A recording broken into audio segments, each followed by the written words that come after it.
I was 16 when my parents threw me out. Not for something horrible.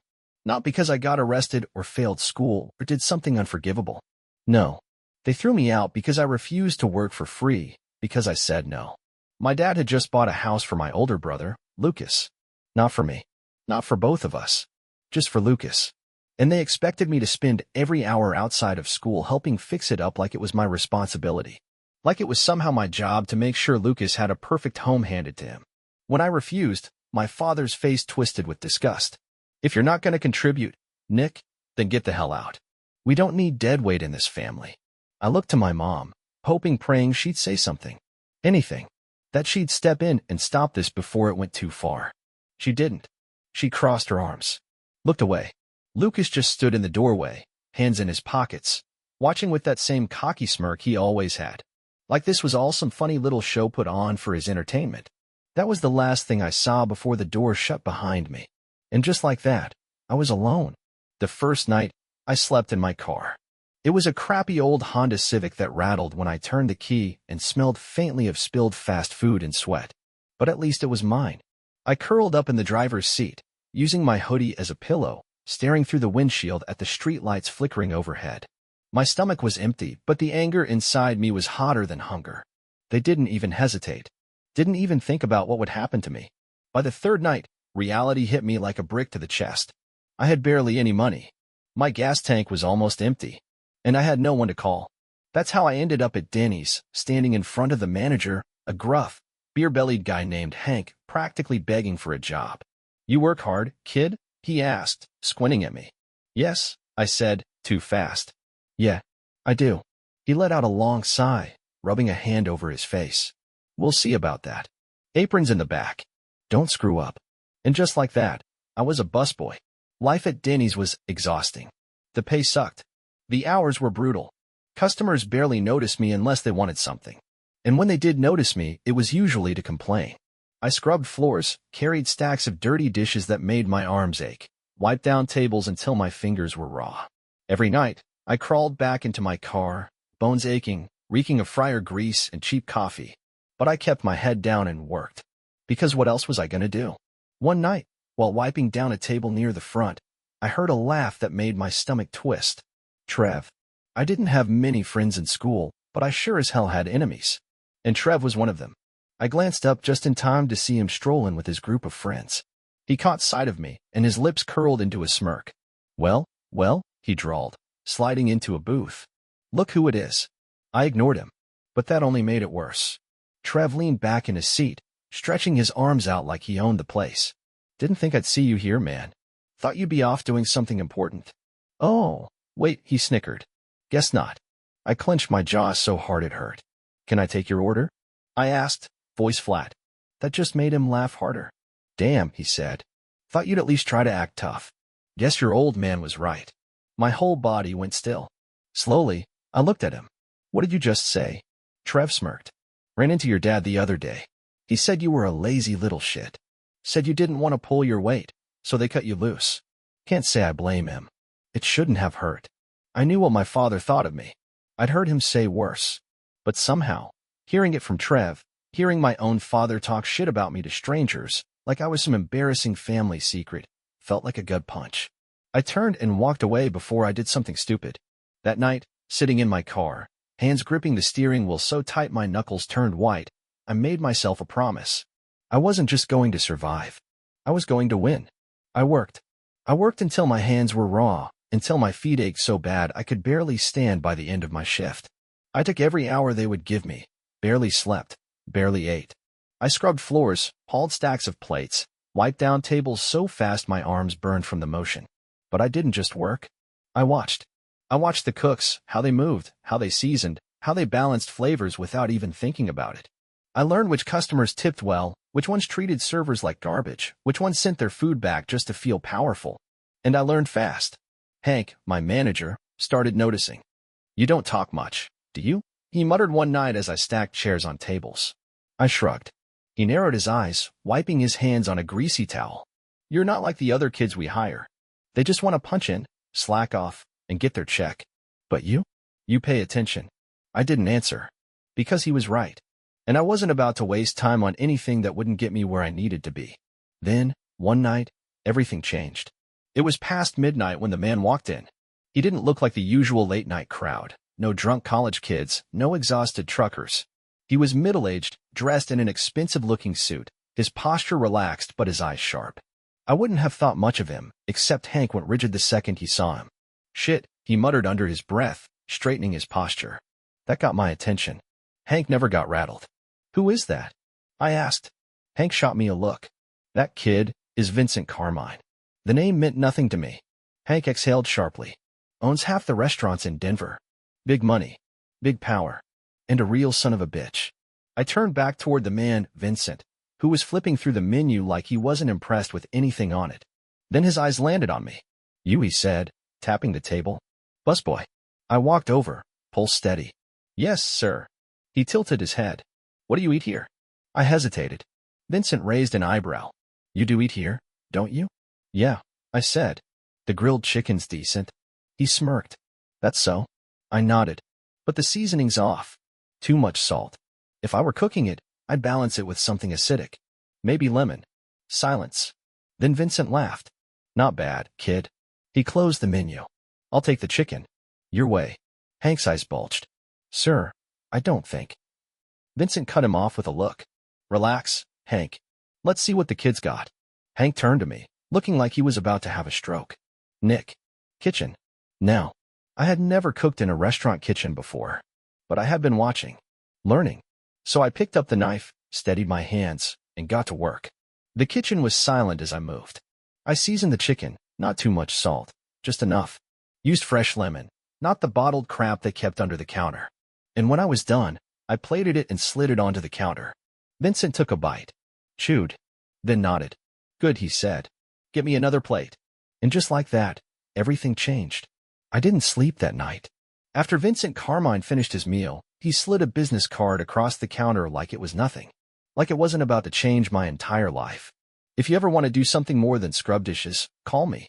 That was it. No big speech. No promises. Just an opportunity. And I wanted to take it. But I was scared. Because what if I wasn't good enough? What if this was a test, and I failed? I spent the next 2 weeks staring at that damn card, flipping it over in my hands every night in my car.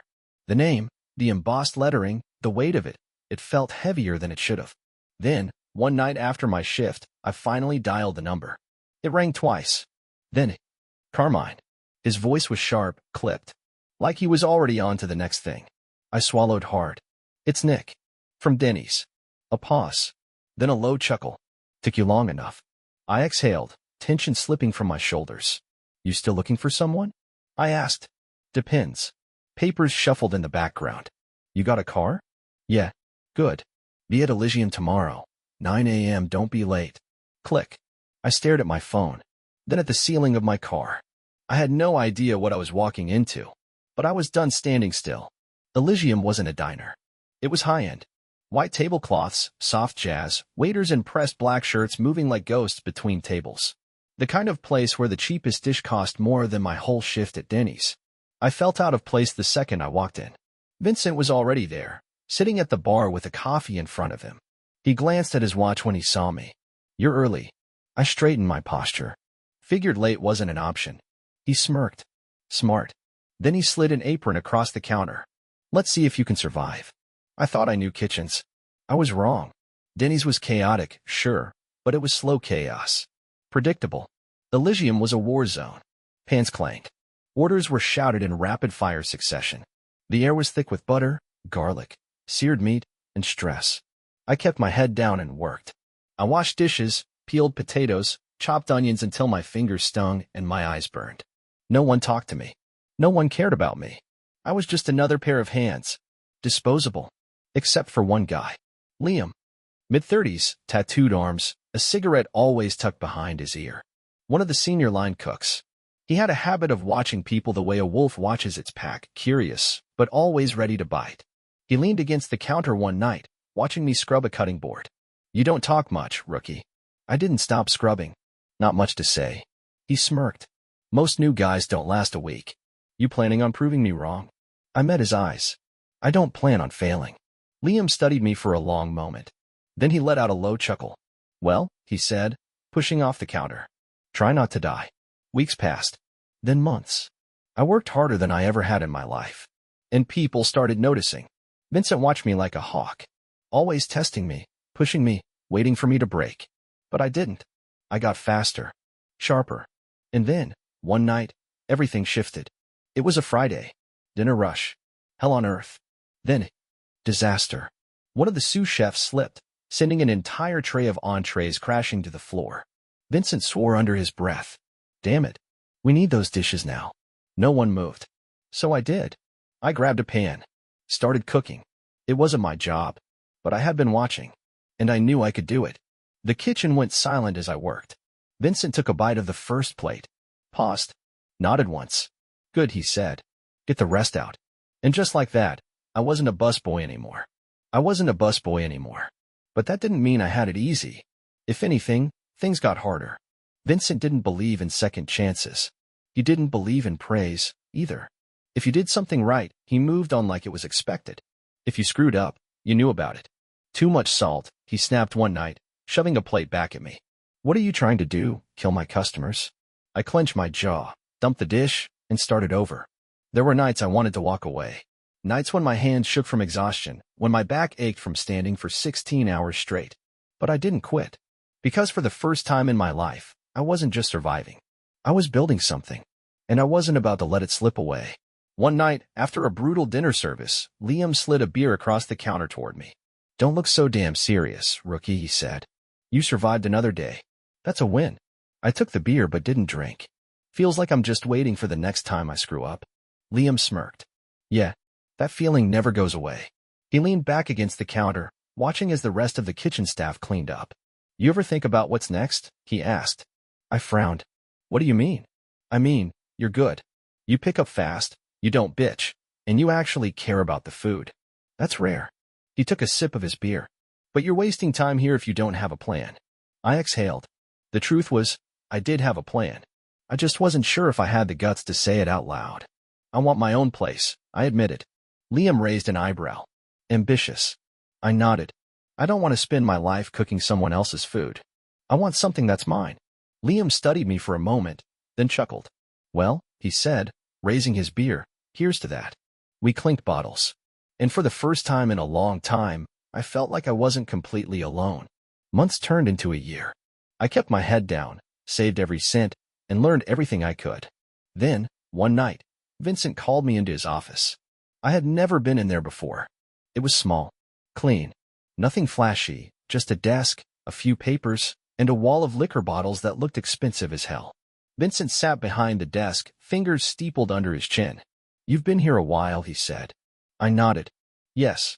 He smirked. You've got talent. More than I expected. Something in my chest tightened. I waited for him to say but it never came. Instead, Vincent reached into his desk and pulled out a small, leather-bound notebook.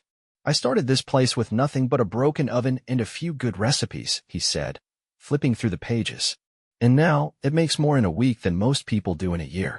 He shut the notebook and looked at me. You want that? I didn't hesitate. Yes. Vincent chuckled. Good. Then here's my advice, don't wait. I frowned. What do you mean?